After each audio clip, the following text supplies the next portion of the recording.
Welcome to Spirit's Journey, coming to you live on Truth Frequency Radio and simulcast on Oneness Talk Radio. Your hosts are Patrick and Catherine Andrews. Join us each week as we explore a wide range of metaphysical topics such as dreams, astrology, intuitive readings, and life purpose.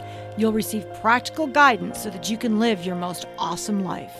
Learn more about what we do at intuitiveschool.com and connect with us on Facebook at Spirit's Journey Radio. Welcome to Spirit's Journey, coming to you on Truth Frequency Radio. We are also simulcast on Oneness Talk Radio. You can find us on iHeartRadio, TuneIn, TalkStream Live. We're here in the Heartland holding the energy for spiritual truth and awareness. I'm Patrick. And I'm Catherine. Welcome, everyone. So we have another amazing speaker from the Global Spiritual Awakening Conference, which is coming up November 16th and 17th. And this world-class speaker that we have today is Adrienne, who's got some fascinating stuff to share with us. She's the developer of a karmic clearing process called Inner Speak. And she teaches this tool internationally. She's all over the place, from Cyprus to Belgium, anywhere, all these countries. It's fascinating. And she teaches this tool and works with clients globally to assist them to release blocks from the past in order to create the reality they desire in their lives. Jean is also the author of 5 books and 2 decks of metaphysical healing and activation cards. Her website, if you want to look that up while we're on the air, is Adrienne, JeanAdrienne.com. So welcome, Jean. Well, thank you so much, Catherine. I'm really thrilled to be here. So, Jean, I'm curious. I've heard about alchemy before. How did you get started in that? You know, probably the way most of us get involved in anything, through a personal healing crisis. You know, and it's not probably not the way you should, but I think that that's generally what leads us into the path of change. Is something goes wrong in our life, and we find the tools that will help us to move out of that. Wow. And so obviously a lot of people are going through crises right now in the world, healing crises, all kinds of things. And so why do you think that the work that you do is important at this time? Oh, wow. Because of that, really, Catherine, because we're at a time of the highest potential for change, I think, that has happened in written history, certainly in recorded history. And there's more light coming onto this planet right now than really has ever happened before in any of our awareness. And everybody's growing, everybody's changing. And, you know, there's a lot of publicity out there about global warming, and, you know, and it's being looked at as crisis centered. But actually what's happening is the planet is heating up. And at one point, you know, this planet was a gaseous ball of fire, but it was still inhabited by light beings. You know, we've been around as long as Earth has been around. And so what's happening now is that the planet is becoming less dense. It's heating up, and the vibration is raising. And so our vibrations are raising as individuals, if we allow that to happen. And change, you know, is kind of fraught with fear. I think for lifetimes we've been programmed to think that change means loss, or, you know, change means death or whatever. And that's so not true. That's what we're all about as souls, is growing and raising our vibration and raising our consciousness. And the faster we vibrate, the higher our consciousness raises. And we have to figure out ways to work through it.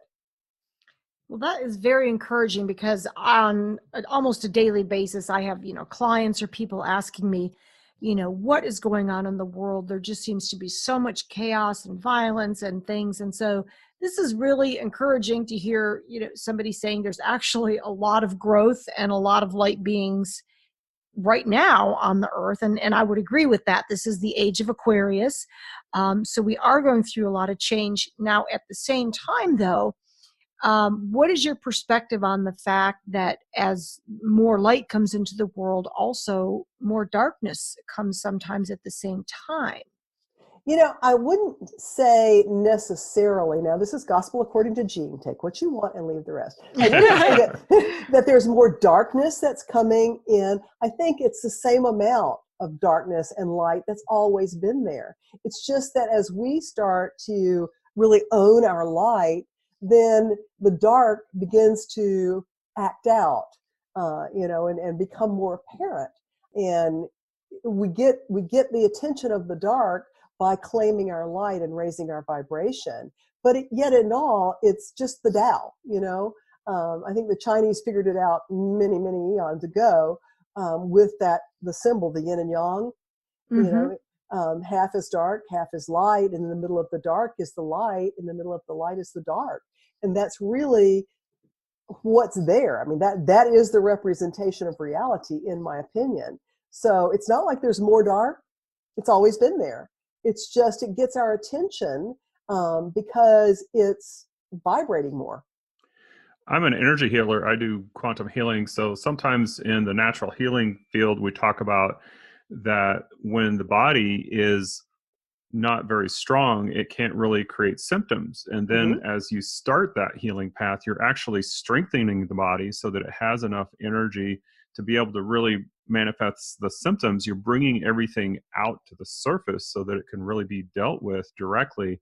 And so then as the healing process progresses, then you start to see, the symptoms alleviating. I think maybe that's some of what we're seeing, where, yes.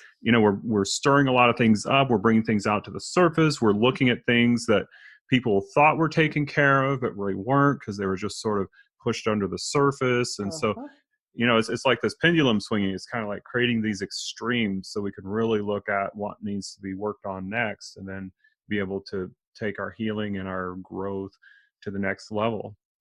Absolutely. And I think as healers, we tend to call that a healing crisis.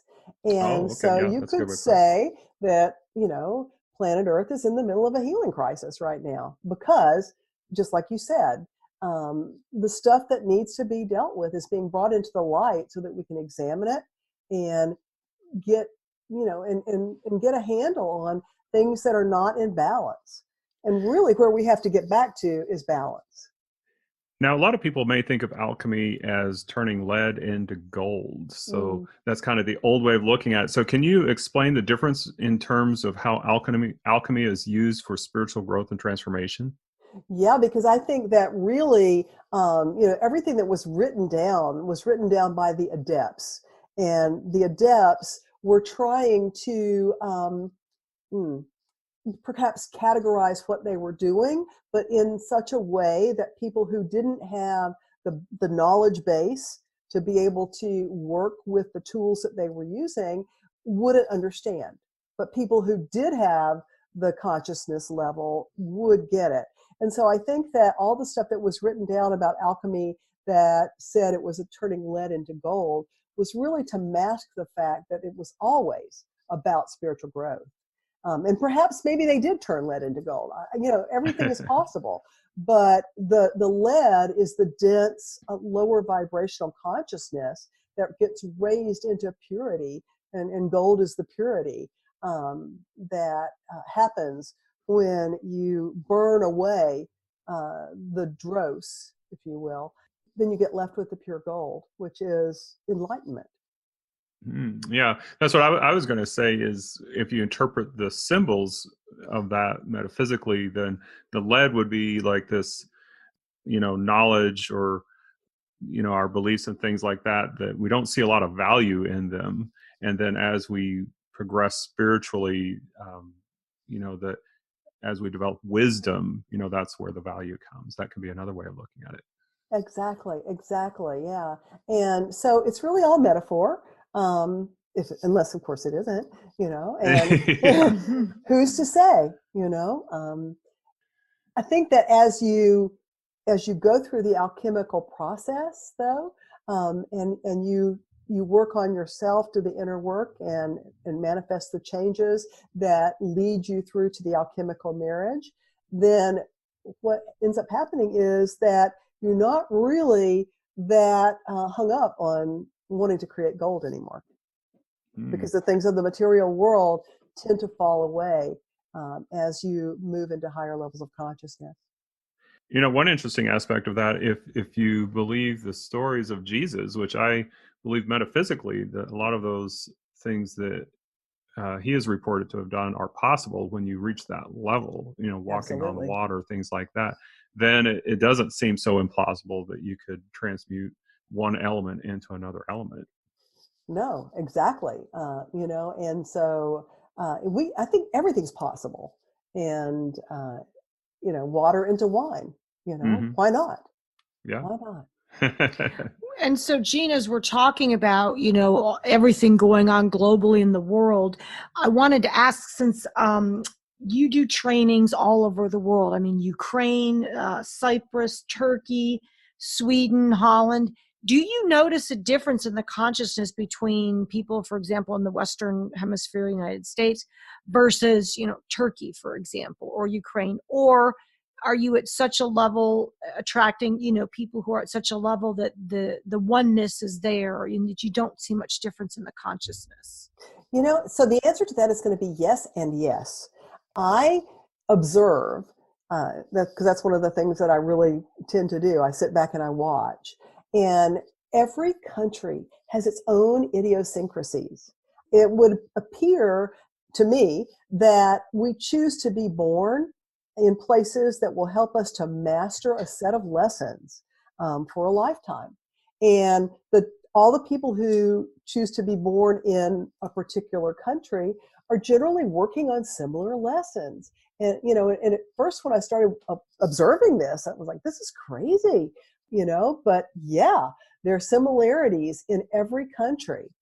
And the similarities stop at the border of the country. Right. It's crazy, but and it doesn't mean that any one nationality is any more enlightened or less enlightened than another. Why my work has taken off in Turkey, of all places, which is, my work is Christian based. Jesus is my master teacher. Mm-hmm. And Turkey is an Islam based country, and it's like, how come, and I don't fully get it, but the people in that country so resonate with the one God. They get that part, Mm-hmm. and they get that there's a higher power, and that in connection with this higher power, everything is possible. And it doesn't really matter who you call that person, what the name is, Yeah. as far as they're concerned. And they're working through eons of what's the word I'm looking for? I'm just drawing a blank here. They're very magic centric, and they've got a lot of fears around that kind of thing. Whereas in the European countries, they're still dealing with war and the history of conflict and border skirmishes and that kind of thing. And there's a lot of that. And in the United States, people who choose to be born in the United States, we've got a different set of problems, that we work on, but it's none of those things. It's Mm-hmm. not the magic or the occult stuff. It's not the worrying about being invaded. Our stuff in the United States is more about having our own internal boundaries. Mm-hmm. Yeah, And I that's would. just my observation anyway. Yeah, another thing I would add to that is that we come here, we have all of these tremendous resources to create with, which is fantastic. But I think we're also learning the lesson of how to balance our creation with harmonizing with the environment, Yeah. and learning how to use resources without overusing the resources and overextending ourselves, learning how to balance our spiritual life with our drive to create physically, because I think we're very prolific creating physically, but then Mm-hmm. we're striving for that spiritual balance. So those are a couple of other lessons that seem to Yeah. And come up. we're playing catch up on that Right. because, many of the countries in the Eastern world have already run through their resources, over time. they've deforested their land. They have lots of shortages that they're dealing with, or that they have had to deal with for hundreds of years. Whereas we had all those resources, and we just kind of, squandered a lot of that.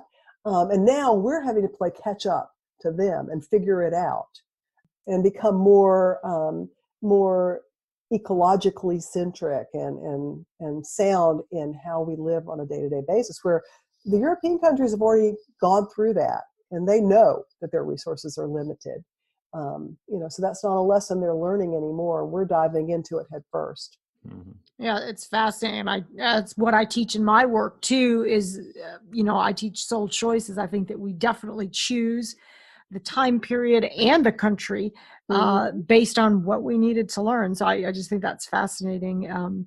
You've branched out in so many places. And so the core of your work, Jean, is, you're clearing stuff from the past. So how does our past affect the present? And what can we do about these past little sabotaging thoughts and so forth that come forth? Yeah, so, I look at our souls as data gathering engines. And again, this is my concept of reality. Take what you want, leave the rest. But I believe that our soul is here like a little Pac-Man thing, trying to gobble up experience and share it back to the divine mind, to God, to whatever you want to call this central repository of all that is. And we gather experience so that we can share that, because we're all one. There's no difference between you and me or anybody else, but we're all learning through our experience. And so I think that what happens is that we experience all these things because we can. And as we experience them, we have a choice with everything that happens. We can accept whatever happens and pass it through, or we cannot accept it, in which case it's going to get stuck somewhere in our energetics and create a wound that we'll get to deal with somewhere along the way. And in the states of lower consciousness, these wounds have been set almost in concrete in our bodies and in our souls over time. And they set up limiting beliefs. I believe that the original concept of the individualized soul was to experience abundant life. And I think that message has been brought to us by the masters throughout the ages, and certainly Jesus is one of those. He said, I came that you should have life and have it abundantly. He never said you should be in lack or sick or in pain or suffer. We made that up all by ourselves. And so by going back into the past, what I've found is that the best way to clear the old wounds is by going to the place where we created it, wherever that was, and looking at it, figuring out what the judgment was, why we internalized the wound, and then doing the forgiveness work that enables us to let it go. And so that's the basis of my work. And what if the wound or the thought is from past life? Do you actually take the person back to that lifetime? Yeah. And I don't do it through regression. Basically, I do it through having them, come up with a story, and figure out, I use muscle testing, and I use a protocol, which is InnerSpeak, that takes me to the location of the life, where it took place, when it took place, and what happened. And then I invite the client to get involved in that story and to connect in with that aspect of their soul, and do whatever forgiveness work is necessary to enable them to let go of the wounds. And our bodies are, we travel in tandem, a soul and a body, every time we incarnate. And the body is a unique thing. It has a soul of its own. This is a holographic universe, so that only makes sense. If I've got a soul, then my body's got a soul, then every cell of my body's got a soul. Every organ and gland has a soul and a purpose. It goes from the largest to the smallest, and from the smallest to the most infinitely large. And so what ends up happening is that the body's very systematic about where it stores these wounds for us. we come up with the idea the body is the one that actually has the density that will hold on to things that we probably should have released. And it will generally store them in a chakra or an acupuncture meridian point. And that can be either inside the physical body, or it can be in one of the etheric bodies, the emotional, the mental, or the spiritual body. So it might look random. There might be a wound sitting out to my left, out, 3 feet away from me, kind of off catty corner to the left. And I might think, well, that's random, but it's probably not. It's probably an acupuncture meridian point in my mental body. Mm-hmm.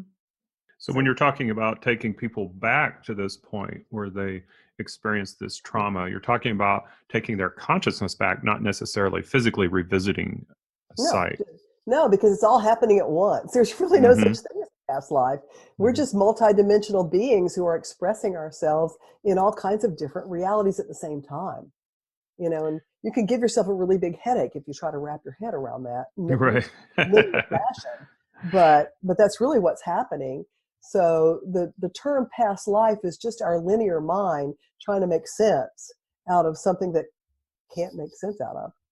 Yeah, I was talking to a psychologist, and he was saying he didn't even want to consider past lives because he had enough time just helping people make sense of this lifetime. And I said, well, it's like, just use the information. If it's useful for them, then, they can incorporate it. If not, they can just move on and, find something else that works for them. So yeah, but here's the deal. If something was created in another dimensional reality or in a quote unquote past life, and it's impacting a person today, the traditional psychotherapist is going to have a hard time getting to that if they don't consider that this might have happened outside the time between the conception of that person and where they are laying on their couch in the doctor's office.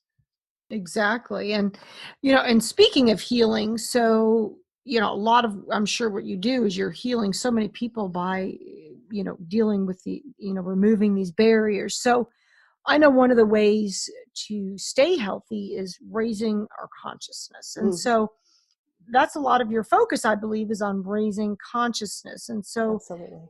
What are some ways that you do this? Well, the easiest way to do this is just to meditate. That's the first and foremost thing, or pray, whatever you want to call it, but to focus inward, because all the answers are inside, and it's not about being, it's not about doing, it's about being, and just being still and allowing stuff to bubble up that is holding you down in lower levels of consciousness, so that you can go, oh, isn't that interesting, and let it go. So, that's the first thing. And I think so many people are into spiritual growth now. And I mean, goodness gracious, there are millions of books out there that can support a person in raising their consciousness. But the trick is just letting go of the wounds. Everything that's holding you into density, into lower levels of consciousness, has to be released at some point. And, till you get to that place where you become the witness and you're able to, and I think that's really kind of the goal of meditation, is to get to that place where you just let the thoughts pass across the screen of your mind, and you don't judge them, because they just are.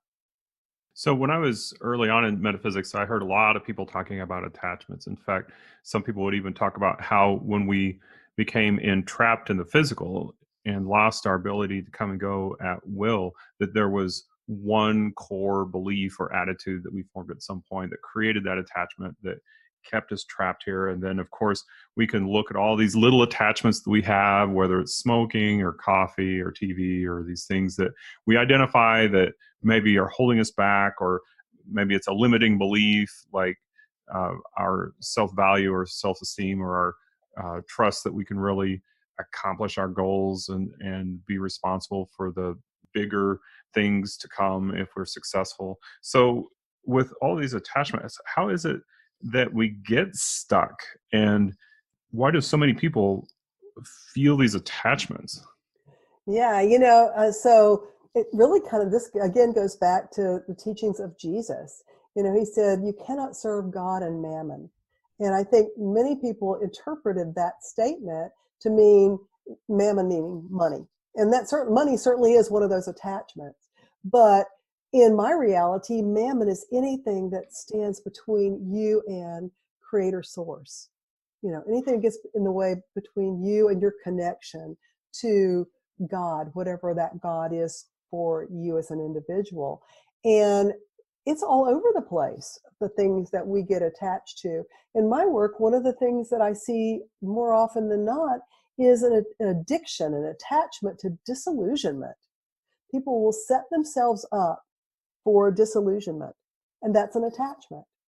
Or we can be attached to a partner. But one of the biggest ones that I also find is attachment to being right. Everybody wants to be right. Oh, right. Yeah, that's a good one. It's That's a huge right. one. And, somewhere along the way, I think my mother said this many, many years ago. She said, would you rather be right or happy, Jean? And, All right. and that's so true, because these things all get between us and joy, and I think that connection to the divine is the joy line. And that's really, I think, where we want to be. Well, Jean, looks like we're at the bottom of the hour, so we're going to be going into a short break. And so if you're listening with us during the break, please go to our Spirits Journey page on tfrlive.com. You can listen to archives of our shows if you didn't know that those were available there. You can also sign up to be a supporter of Truth Frequency Radio. It is a listener-supported station. This is Spirits Journey on Truth Frequency Radio. We're being simulcast on Oneness Talk Radio, and we will see you on the other side.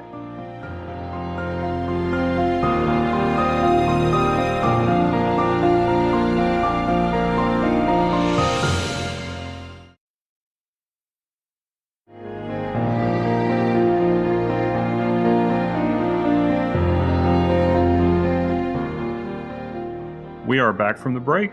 If you are just joining us, this is Spirit's Journey with Patrick and Catherine Andrews. We are coming to you on Truth Frequency Radio, being simulcast on Oneness Talk Radio.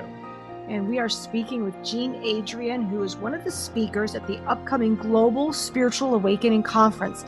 This is something unique because it's going to be happening all online November 16th and 17th. So you can learn more from Jean about alchemy at this conference. There's going to be other speakers, including Dee Wallace, Gary Renard, Dan Millman, myself, various singers such as Diva Premal and Miten, Stephen Halpern. It's going to be an amazing event that you can watch all from the comfort of your own home. So check it out. It's the Global Spiritual Awakening Conference.com. And if you're enjoying hearing about Jean and the amazing alchemy and transformations that she does, you can check her out at jeanadrienne.com. That's JeanAdrienne.com. So we are back talking with Jean. And right before the break, we were talking about attachments, Jean. And so, of course, I wanted to ask, because I find a lot of people get attached to other people, whether it's their mate. And when that person leaves them or they pass away or something happens, that person is just sometimes, they can't go on. Mm-hmm. And so what do you do with people who are so attached to a particular person that for some reason has gone out of their life? Yeah, so I call that energetic entanglement. And, it's not, in the beginning, it wasn't a healthy attachment, or they would be able to move on when the relationship ended. So generally that energetic entanglement is some sort of form of codependency, and you have to figure it out and unwind the energy in order for the person to be free. And many times people are not ready to do that.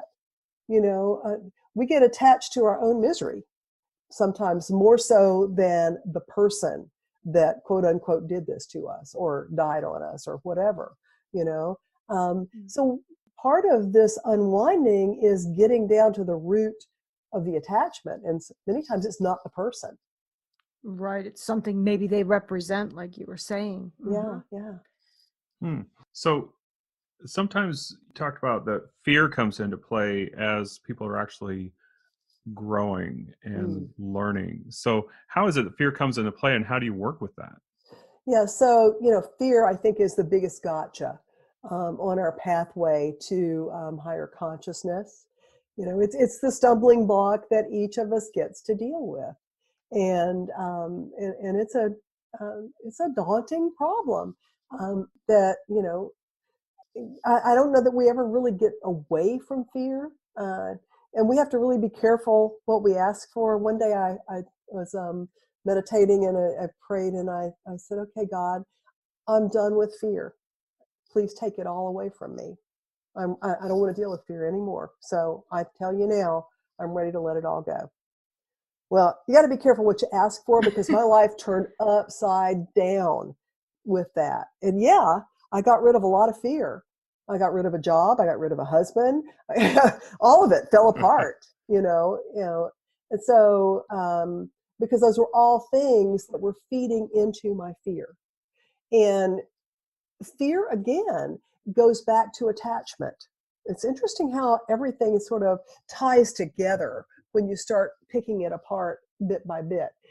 If we weren't attached to things, there would be nothing to be afraid of, because we wouldn't have to worry about it being lost. Right. So when you're dealing with fear, what you get to do is examine what you're attached to and why, and whether or not you're willing to let that go, so that you can, move to a higher vantage point, a witness place. Again, because that really, I think, is the goal of where we want to get to. So one of the things that I think has held us back for lifetimes probably is the fact that we've been led to believe that change is equated with loss, or even change is equated with death. If this happens, I'm surely going to die. Because in lifetimes it did. Things shifted, things happened, and boom, and we were gone, and we got to come back and do it again. So that's one of those really deeply inbred limiting beliefs, is that change is going to mean loss. And so we get stuck from fear because we don't want to move into change, which is a necessary thing, and raising consciousness is all about change, because that's moving upwards, in consciousness. And so we just don't do anything. And I think too, well, a lot of people I'm sure have experienced this on the spiritual path, that they leave some people behind because as you're growing and changing and they're not. But again, it's trusting that you will meet other souls who you're actually more in alignment with as you grow, and you have to trust that you will. Otherwise, you stay attached to those people because you'll be so afraid of leaving them. And I think too, do you think that some people have a sense of guilt where if they want to leave the person and move on because they're growing, and the other person, they have a sense of guilt, like, oh, I can't leave that person, what would happen to them without me? Yeah, exactly. That's very true. And, the thing about it is, it says in A Course in Miracles that there are only two true emotions, love and fear. And anything that's not love is fear. And so this worry about what's going to happen if I move on is just a fear, and it's really an energetically entangled fear, because it really is none of my business what happens to that person. Because, we're all on our individual little data gathering paths. Mm-hmm. And so if I'm in a relationship with you and I grow past the point in that relationship where the relationship can sustain and it's time for me to move on, then if I'm in a place of love, then I would love you and allow you to go and develop the way you need to develop, and I would as well. And no harm, no foul. But unfortunately, that's not the way we've all been raised. Right. So there is some of that, and then we do tend to fall into guilt, which is just, again, fear. So, the wholeness place where we can get to is when we're not attached to an outcome for anyone other than ourselves. We're only responsible for that light that we are, that's inside us.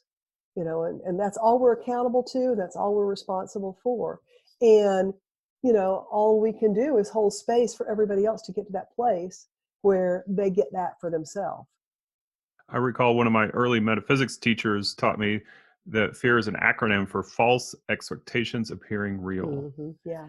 And that's always stuck with me. And I thought about that and observed my life, and then observed my students as I would teach them that, because I really saw the truth in it, that a lot of our fears are based in a misuse of our imagination, that we're Yes. jumping ahead to things that haven't even really happened yet and assuming that they're going to be happening. And, we're going through all these what if scenarios, and you can just do that to infinity. But when we look at what is, and we're considering what is, and addressing that instead of jumping to all these conclusions, I think that helps center us. And then part of the courage, I think, is even when you feel the fear, just moving forward and doing what needs to be done anyway, even though you are afraid.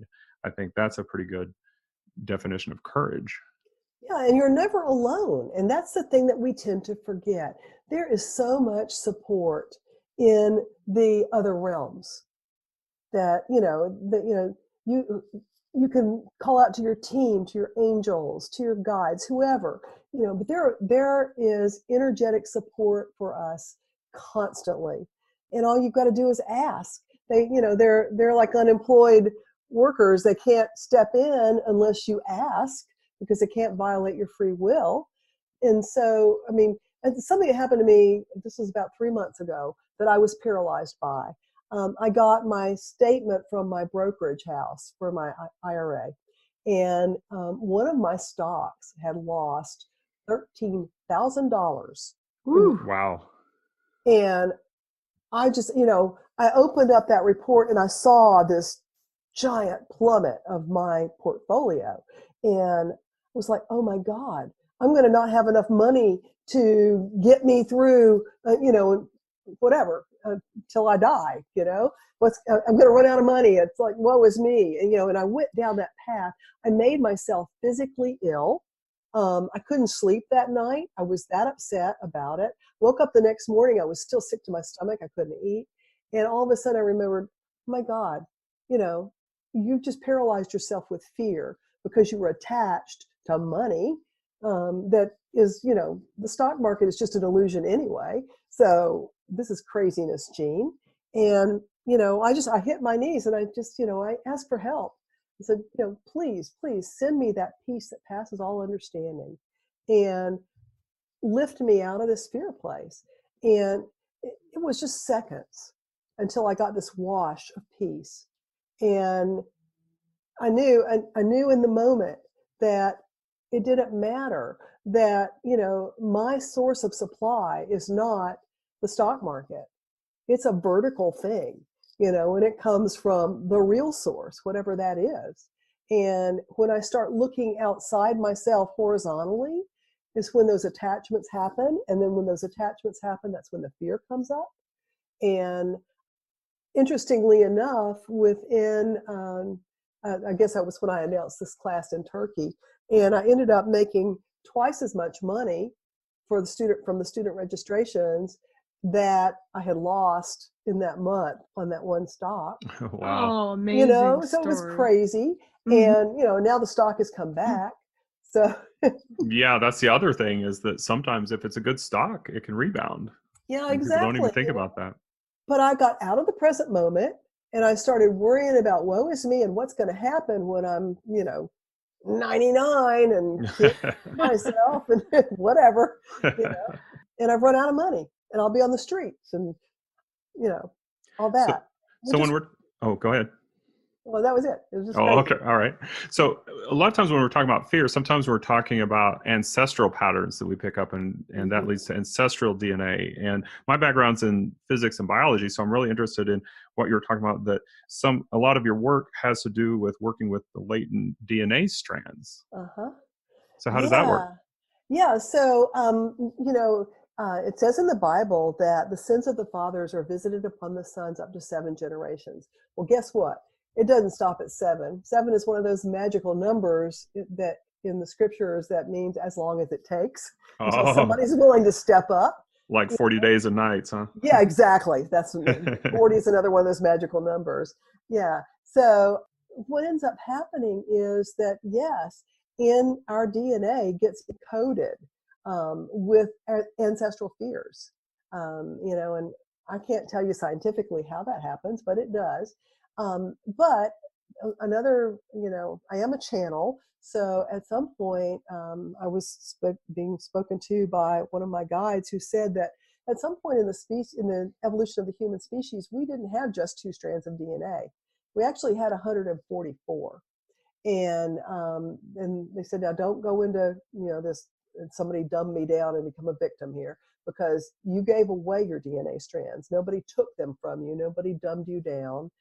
This wasn't a conspiracy, but that a civilization from another galaxy had rendered themselves sterile.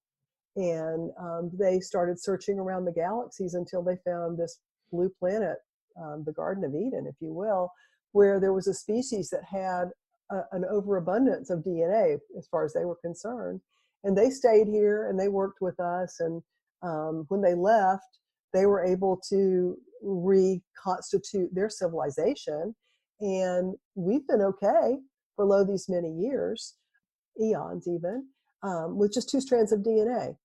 But what we didn't understand was that associated with our physical DNA that we gave away was our gifts, this etheric stuff, that each strand of DNA actually has a gift associated with it, something that we weren't aware of.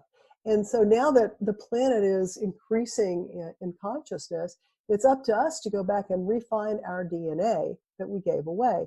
And there's no such thing as loss in the divine plan. Everything always exists and nothing ever goes away. So all we have to do is ask and intend that the latent strands of DNA be activated for us again. And when that happens, then we get our gifts back. And what kind of gifts are these? Have there been any kind of indications of what kinds of things will be coming back to us as a species as these DNA sequences are reactivated? Abundance, knowledge, prosperity, immortality. We were never meant to age and die.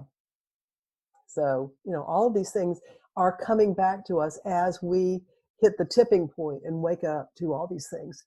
Fascinating, because with, speaking of the immortality, what are those on the ends of the DNA they've found that if activate them that you can live longer, that not The telomeres. Oh, the telomeres, right, on the DNA strands have to do with aging. That's right. So I wonder if that is connected in some Well, way. it is. It absolutely is. And our DNA is sentient, and you can talk to your DNA. You can talk to the souls of every cell in your body.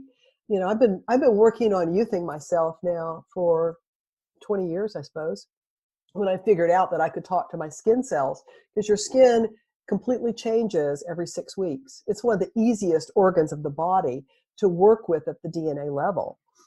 And you can talk to the souls of your skin cells, and you can invite your skin cells to align with you in youthing, and that when they regenerate, every 6 weeks, when they regenerate, that they regenerate without age, without scar, without flaws, without blemish. And most people think that I'm in my 40s or 50s, and I'm 70, almost 72. Oh my gosh. Okay, I wouldn't have guessed that either, but I love how you put that verb. I'm youthing myself. Everybody's like, oh, saying the opposite, I'm growing old. So this is a great way to just flip it around, just with verbal language change. I'm youthing myself. Absolutely, because your word is your wand. Florence Scovel Shinn wrote a little book about that around the turn of the century, and she was one of the New Thought teachers, one of the early on New Thought teachers. And if you say it, you're beginning to bring it into motion, into reality. So for people to say those things about aging is setting themselves up to age. So I'm setting myself up to get younger. I love agree. it. You're an example for a lot of people in that regard.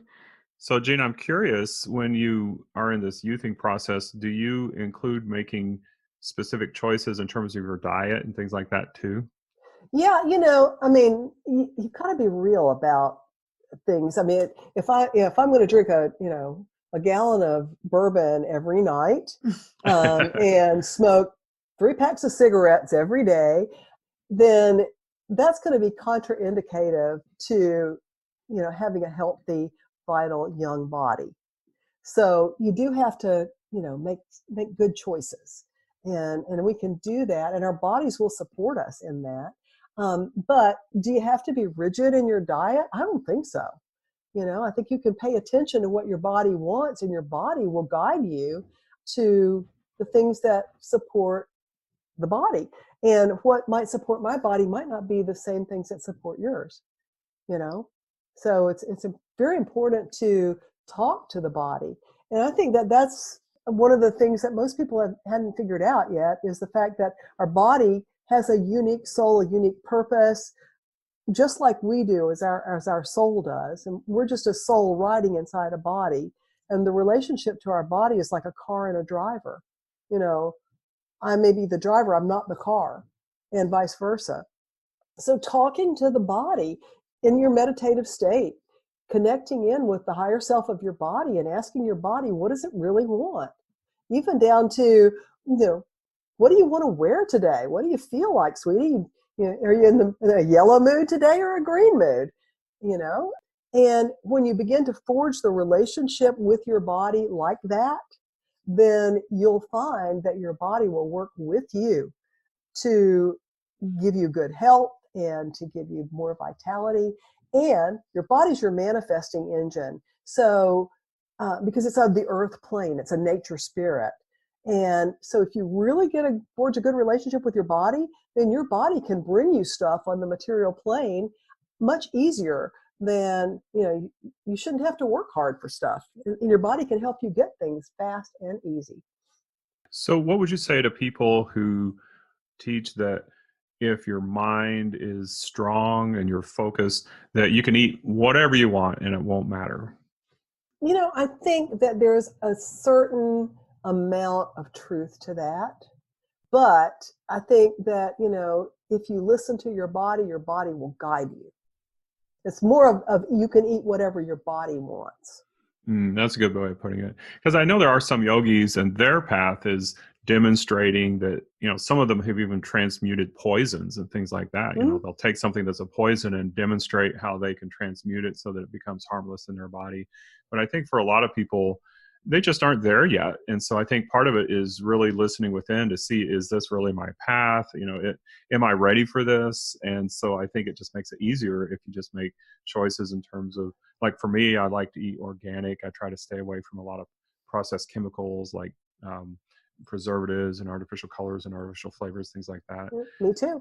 And, it just makes it easier. I feel like, why would I make my job harder? I don't feel like that's my path to demonstrate that I can, do all this stuff. And I feel like, well, if I just make these choices, it makes my job so much easier and I have more energy, and then I can devote my time and attention to teaching, which is what we love to do. Yeah. And, my guides have been telling me for a long time that we don't really need to eat, that we can get everything that we need to sustain ourselves from prana, from the sun.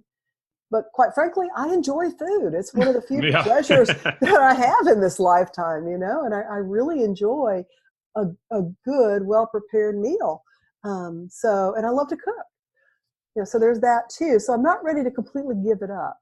But, at some point, as the vibration of the planet raises, we might be seeing a change in agriculture, and we might at that point not really be eating food anymore.